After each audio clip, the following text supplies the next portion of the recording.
नमस्कार विद्यार्थियों, only UPSC पर मैं अमृत शुक्ला आपका स्वागत करता हूं। ये आपकी करंट अफेयर्स की दूसरी क्लास है जिसमें हम दिसंबर से शुरुआत करके अक्टूबर की तरफ यानी कि अक्टूबर 2020 के 4 अक्टूबर की परीक्षा की ओर बढ़ रहे हैं और करंट हम दिसंबर से पढ़ना शुरू कर रहे हैं। इससे पहले एक क्लास हो चुकी है और उससे पहले एक इंट्रोडक्शन की क्लास हो चुकी है। अगर अभी तक आपने उसको नहीं देखा है तो पहले जाकर के उसको देखिए ताकि आप वहां से कनेक्ट कर पाएं और आगे चीज़ों को लगातार एक क्रम में जोड़ पाएं। तो आइए इस क्लास में कुछ और फैक्ट लेते हैं जो कि करंट में चर्चा में थे और उनसे सवाल आने की संभावना ज़्यादा है। तो अगला जो मुद्दा है वो है साउथ ईस्ट एशिया में मलेरिया के मामलों में जो वृद्धि हुई है उसको लेकर के एक रिपोर्ट आई थी, तो उसके बारे में थोड़ा सा हम चर्चा कर लेते हैं। ठीक है, तो जो साउथ ईस्ट एशिया है, साउथ ईस्ट एशिया का मतलब आप समझते हैं? नहीं समझते हैं? मैप देखा कीजिए। ठीक है, हमको लग गया कि आपके चेहरे पर भाव आएगा क्या। तो साउथ ईस्ट एशिया का मतलब कि जो एशिया का मैप, मान लीजिए कि एशिया है आपको दिख रहा है जिसमें आपका पाकिस्तान भी है, इंडिया है, चाइना है, सारा जैसे साउथ ईस्ट एशिया दिख रहा है आपको। तो साउथ ईस्ट एशिया का मतलब कि इंडिया, चाइना, ये सारे जो कंट्रीज हैं इनके आसपास के जो पड़ोसी देश हैं ये किस में आएंगे? साउथ ईस्ट एशिया में आएंगे। तो साउथ ईस्ट एशिया में जितने भी कंट्री हैं उसमें मलेरिया के सबसे ज्यादा मामले किस देश में हैं? भारत में हैं। इसलिए ये महत्वपूर्ण है, इससे सवाल यूपीएससी पूछ सकती है। यूपीएससी सवाल उन मुद्दों से पूछती है जो बहुत ज़्यादा रिलेटेड होते हैं सोसाइटी से, कंट्री से। तो अब मलेरिया अगर हमारे देश में सबसे ज़्यादा है साउथ ईस्ट एशिया में, तो निश्चित तौर पर एक अधिकारी के तौर पर, एक नीति निर्माता के तौर पर आपको चीज़ जाननी चाहिए। वो आपको यही बनाने के लिए आपसे परीक्षा भी ले रही है। ठीक है, तो साउथ ईस्ट एशिया में जो मलेरिया के मामले हैं उनके ज़्यादा होने के कारण क्या क्या हैं? पहले तो महत्वपूर्ण चीज़ है कि इंडिया में सबसे ज़्यादा है, उसके बाद में साउथ ईस्ट एशिया में इनकी ज़्यादा होने की जो है वजह क्या है उसको भी थोड़ा सा जान लीजिए। तो जो पहली वजह है वो फंडिंग की कमी है, यानी कि इस रोग को समाप्त करने के लिए, इसको सही ढंग से ख़त्म करने के लिए फंडिंग की कमी है। जो दूसरा है ट्रीटमेंट फ्लेवर, यानी कि ट्रीटमेंट फ्लेवर का मतलब यह होता है कि उसका जो दवाई का क्रम है, जिस तरीके से उसका ट्रीटमेंट होना चाहिए वो साउथ ईस्ट एशिया के रीजन में नहीं होता है। जैसे आप इस तरीके से समझ सकते हैं कि जैसे मान लो आपको कोई बैक्टीरियल जो है प्रॉब्लम हो गई, बैक्टीरिया आपके अंदर आ गया। अब उस बैक्टीरिया का सल्यूशन ये है कि 4 इंजेक्शन आपको लगने हैं और एक इंजेक्शन आपको आज लगना है, एक कल लगना है, एक परसों लगना है और एक उसके अगले दिन लगना है।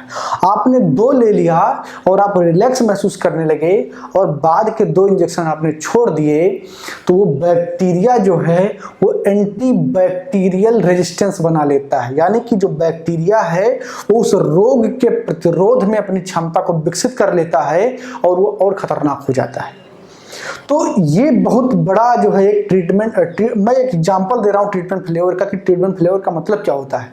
तो ये खासकर इंडिया में देखने को बहुत मिलता है, क्योंकि यहाँ पर जो है जैसे ही आपको लगता है कि अब सब कुछ रिलीफ है तो आप उसकी जो पूरा उसका एक ड्यूरेशन है वो पूरा नहीं करते हैं और मलेरिया में भी वो पॉइंट निकल कर आता है कि ट्रीटमेंट फेलियर होता है। जो अगला एक मुख्य कारण है कीटनाशकों के प्रति प्रतिरोध है। ठीक है, यानी जो कीटनाशक हैं वो भी प्रतिरोध जो है बनाते हुए चले जा रहे हैं, तो ये भी एक मुद्दा है। ठीक है, तो मलेरिया साउथ ईस्ट एशिया में बढ़ रहा है, तो किन किन कारणों से बढ़ रहा है? इंडिया नंबर 1 है, तो वो सारी चीज़ आपने देख ली, यूपीएससी से सवाल पूछती है। ठीक है, तो चलिए अब अगले मुद्दे पर बात करते हैं। अगला जो आपका मुद्दा है जो कि न्यूज में था और जिससे सवाल आने की संभावना है वो है आपका एक्स्ट्रा न्यूट्रल अल्कोहल, यानी कि ENA। इससे सवाल आने की संभावना इसलिए ज़्यादा है क्योंकि जो अल्कोहल से रिलेटेड व्यापारी थे वो इसकी मांग जो है कर रहे थे बहुत ज़्यादा दिन से, और उस पर वो चाह रहे थे कि इसके जो है प्रोडक्शन को लेकर के उनको सरकार से कुछ रियायतें चाहिए रही होती हैं, ठीक है, चाहिए थी, तो उसको लेकर के वो परेशान थे, ठीक है। अब तो हमको उससे मतलब नहीं। देखो आप जब करंट पढ़ रहे हो तो आपको ये जानना है कि हमको उसमें कितना चीज पढ़ना है, कितना छोड़ देना है, क्योंकि आपका किसी न्यूज से कोई वास्ता नहीं होना चाहिए। कोई खबर है तो उससे आपको कोई मतलब नहीं, क्योंकि यूपीएससी उससे सवाल नहीं पूछती है। खबर तो आता है, जाता है, चलता है। वो सवाल संदर्भ से जानना चाहती है, उस सवाल संदर्भ से पूछती है, वो जानना चाहती है कि आप उसको समझते कि नहीं समझते हैं। जैसे अगर उस एक्स्ट्रा न्यूट्रल अल्कोहल का मामला सामने आया है, न्यूज में रहा है, तो क्या आप समझते हैं कि एक्स्ट्रा न्यूट्रल अल्कोहल है क्या? तो सवाल यूपीएससी वहां से पूछती है। तो एक्स्ट्रा न्यूट्रल अल्कोहल है क्या, इसको थोड़ा सा आप जान लीजिए, ठीक है। तो अगर आप नोट्स बना रहे हो तो आप उसको लिख लीजिए, ठीक है। तो अल्कोहल संबंधी प्रोडक्ट के निर्माण में ये प्राइमरी रॉ मटेरियल है, ठीक है। हर चीज को बनाने में जैसे एक रॉ मटेरियल की जरूरत होती है, जैसे कि रोटी बनाने के लिए गेहूं का आटा चाहिए, तो गेहूं का आटा रोटी के लिए क्या है, रॉ मटेरियल है। तो अल्कोहल के प्रोडक्ट बनाने के लिए, चाहे वो शराब हो या बियर हो या बहुत सारी दवाइयां हो, मेडिसिन जिसमें अल्कोहल का इस्तेमाल होता है, उन सब के लिए एक्स्ट्रा न्यूट्रल अल्कोहल जो है वो क्या है, एक प्राइमरी रॉ मटेरियल होता है, ठीक है। अब इसका गुणधर्म क्या होता है, ENA का गुणधर्म क्या होता है, जो एक्स्ट्रा न्यूट्रल अल्कोहल, इसका गुणधर्म क्या होता है, तो ये लगभग अशुद्धि रहित होता है, ठीक है। ये लगभग अशुद्धि रहित होता है, इसमें अशुद्धि होने की संभावना बहुत कम होती है, ठीक। गंध और स्वाद में न्यूट्रल होता है, ठीक है। गंध एवं स्वाद में न्यूट्रल होता है।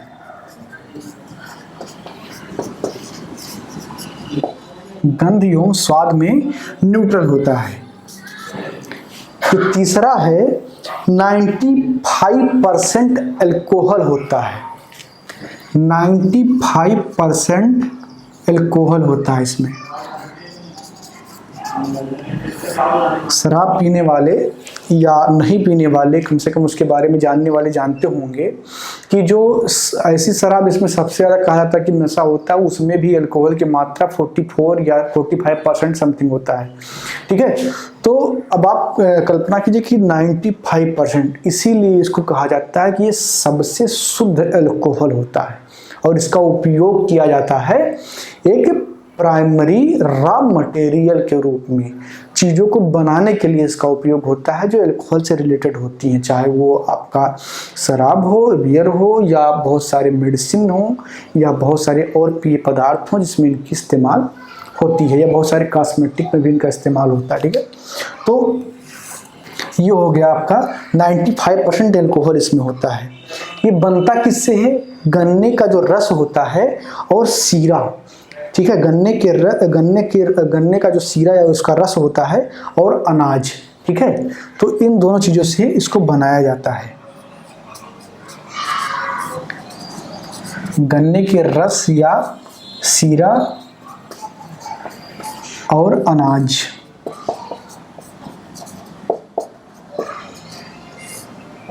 अनाज से बनाया जाता है। जो जौ होता है वो सबसे ज़्यादा इस काम में उपयोगी होता है, ठीक है, अल्कोहल निकालने के लिए। और हर अनाज जो है उपयोगी है, लेकिन जौ और एक दो और अनाज है जो सबसे ज़्यादा उपयोगी माने जाते हैं, ठीक है। तो गन्ने के रस से या उसके सीरे से और अनाजों से इसको बनाया जाता है, ठीक है। ये शुगर का बाई प्रोडक्ट भी होता है, ठीक है। ये शुगर का बाई प्रोडक्ट भी होता है। जहाँ पर शुगर की फैक्ट्रिया होती है वहाँ पर बाई प्रोडक्ट के रूप में ENA यानी कि एक्स्ट्रा न्यूट्रल अल्कोहल भी प्राप्त होता है। यह शुगर का बाई प्रोडक्ट भी होता है, ठीक है। यह शुगर का बाई प्रोडक्ट भी होता है, ठीक। चलिए अब आगे बढ़ते हैं।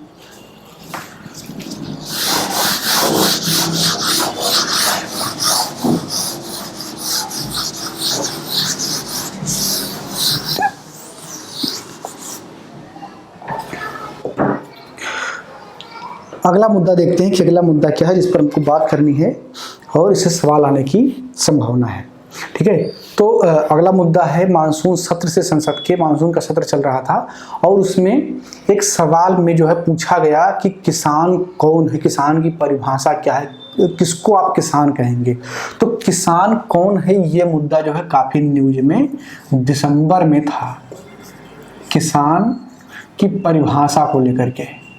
ठीक है, किसान कौन है इसकी परिभाषा को लेकर के जो है ये चीज़ें, क्योंकि संसद भवन में मुद्दा उठाया गया था, वहाँ पर इस पर डिबेट हुई, चर्चा हुई, तो इसलिए ये आपके लिए महत्वपूर्ण है। और अभी मैंने जब इसको बोर्ड पे लिखा, आपके सामने बोला, तो आपने भी अपने दिमाग में एक बार इसको स्क्रॉल किया होगा कि कौन है किसान, किसको किसान कहेंगे, कौन सा काम करने वाला किसान कहलाएगा। तो आपके दिमाग में आया होगा कि जो खेती करता है, यानी कि धान, गेहूँ, गन्ना ये सब उगाता है, वो किसान है। या अगर किसी ने थोड़ा और सोचा होगा तो उसको लगा होगा कि नहीं, जो फल और सब्जी की खेती करता है वो भी तो किसान है। या थोड़ा सा जो और सोचा होगा, थोड़ा सा, ज़्यादा नहीं, थोड़ा सा हो, कि जो तंबाकू वगैरह की खेती करते हैं, अफीम की खेती करते हैं या पेपरमिंट वगैरह की खेती करते हैं, तो वो भी किसान है। लेकिन इससे आगे आप नहीं सोच पाए होंगे कि किसान में और कौन आएगा। अब आप सोच रहे होंगे कि अब आप ही बता दीजिए कि और कौन आएगा। तो वही अब हम बताने जा रहे हैं, क्योंकि आपको ऐसा लगता है कि किसी टर्म के बारे में आप पूरा जानते हैं, लेकिन ऐसा कई बार होता नहीं है। ठीक है, तो किसान की परिभाषा को लेकर के संसद भवन में सवाल उठा, तो इसलिए वो करंट का मुद्दा बना, और करंट का मुद्दा बना तो इसलिए यूपीएससी सवाल पूछ सकती सी संभावना बनी, और संभावना बनी इसलिए हम आपके सामने उसको लेकर के भी आए हैं। तो किसान कौन है, ठीक है, तो किसान के बारे में बताते हुए बताया गया संसद भवन में कि फसलों को उगाने और अन्य प्राथमिक कृषि मदों के उत्पादन की आर्थिक या जीविकोपार्जन गतिविधि में सक्रिय लोग। ठीक है, यानी कि फसल को उगाने में या अन्य प्राथमिक कृषि मद, ठीक है, या मदों के उत्पादन में आर्थिक या जीविकोपार्जन गतिविधि से शामिल लोग। ठीक है, किसान कुछ छोटे भी होते हैं, कुछ बड़े भी होते हैं। ठीक है, उनकी अपनी एक सीमा होती है, जैसे सीमांत किसान जो है इनका जिनके पास 5 हेक्टेयर से कम भूमि होती है, इनको सीमांत किसान कहा जाता है। तो किसान छोटे बड़े सब होते हैं, तो सबका उद्देश्य ना आर्थिक होता है, ना सबका उद्देश्य जीविकोपार्जन होता है।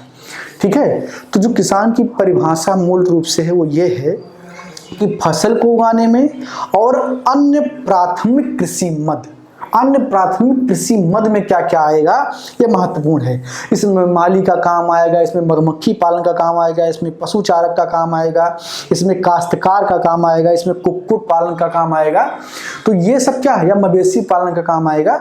ये सब अन्य प्राथमिक कृषि मद है। ठीक है, इस पर आपका ध्यान नहीं गया था, वो मैं आपको बता रहा हूँ। ठीक है, तो ये अन्य प्राथमिक कृषि मद हैं जो इनके उत्पादन में लगा हुआ है या फसलों के उत्पादन में लगा हुआ है, दो उद्देश्य, जीविकोपार्जन और आर्थिक। तो जिनके पास कम संसाधन है, यानी कि जिसके पास एक गाय 1 बीघा खेत है, तो वो गाय रख रहा है, दूध के लिए खेती में करता है, अनाज खाने के लिए, तो उसका जीविकोपार्जन है। लेकिन जिसके पास 100 बीघा खेत है, यानी कि 100 बीघा खेत है और 10 भैंसें हैं, तो उसका उद्देश्य क्या है, आर्थिक है। वो 10 भैंसों से दूध निकालेगा तो पूरा थोड़ी खाएगा, वो बेचेगा उसको। तो उनका उद्देश्य क्या हो गया, आर्थिक हो गया। और उनके 100 बीघे की खेती का उद्देश्य भी कहीं ना कहीं आर्थिक है, जीविकोपार्जन नहीं है। तो ऐसे लोग जो कृषि के साथ साथ अन्य प्राथमिक कृषि मद में लगे हुए हैं और जीविकोपार्जन तथा आर्थिक उद्देश्य से उत्पादन कर रहे हैं, किसान कहलाते हैं। ठीक है, अब किसान की श्रेणी में कौन कौन आएगा, आप चाहें तो उसको नोट कर लें। एक जो एग्रीकल्चर में लगे हुए हैं, ठीक है, जो एग्रीकल्चर को लगातार उसमें लगे हुए हैं, या खेतीहर जो खेती करते हैं, खेतीहर, कृषि मजदूर जो आपके खेतों में आकर के काम करते हैं, जो है जिनके पास खेती नहीं होती है, बटाईदार, यानी कि अगर आप अपनी जो है अपनी भूमि पर खेती नहीं करना चाहते हैं, किसी और को देना चाहते हैं, और वो आकर के आपकी भूमि पर खेती करता है और एक शेयर आप उसके साथ डील करते हैं, तो उसको बटाईदार बोलते हैं। तो बटाईदार भी किसान कहलाता है। काश्तकार, ठीक है, काश्तकार भी उसी में आता है, काश्तकार भी मूलतः किसान ही होता है। ठीक है, कुक्कुट और मवेशी पालक, यानी कि जो छोटे छोटे चिकन्स को पालते हैं, या मवेशी पालक यानी कि जैसे जो गाय भैंस को पालते हैं, या बकरी को पालते हैं तो ये भी जो है किसान कहलाते हैं। या मछुआरे जो मछली पालन करते हैं, मधुमक्खी पालन करने वाले, या माली जो फूलों का व्यापार करते हैं, पशुचारक या पशुचारक जो है गैर व्यवसायिक उद्देश्य से, और या पौधा लगाने वाले जिनका उद्देश्य व्यावसायिक ना हो, वो भी किस में आएंगे, किसान की श्रेणी में आएंगे। ठीक है, सेरीकल्चर, वर्मी कल्चर, ये सारे किस में आते हैं, किसान में आते हैं। तो ये लंबी सी इनकी एक लिस्ट है। यूपीएससी जब सवाल आपसे पूछेगी तो उसमें आपको कंफ्यूज करने की कोशिश करेगी। वो 4-5 बिंदु इसमें से देगी, 1-2 बिंदु इधर उधर से करके दे देगी जो कि किसान की श्रेणी में नहीं होगा।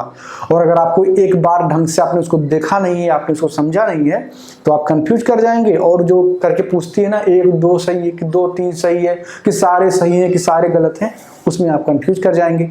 तो इसलिए आपको किसान की परिभाषा भी आनी चाहिए और कौन कौन से सेक्टर को कृषि में रखा गया है ये भी आना चाहिए। ठीक, चलिए तो अब अगले मुद्दे पर बात करने के लिए चूंकि समय का अभाव है, अगला मुद्दा जो है वो सीएए का है। आपने देखा होगा कि सीएए बहुत ज़्यादा जो है न्यूज में था, क्योंकि उसको लेकर के पूरे देश में प्रोटेस्ट हो रहे थे।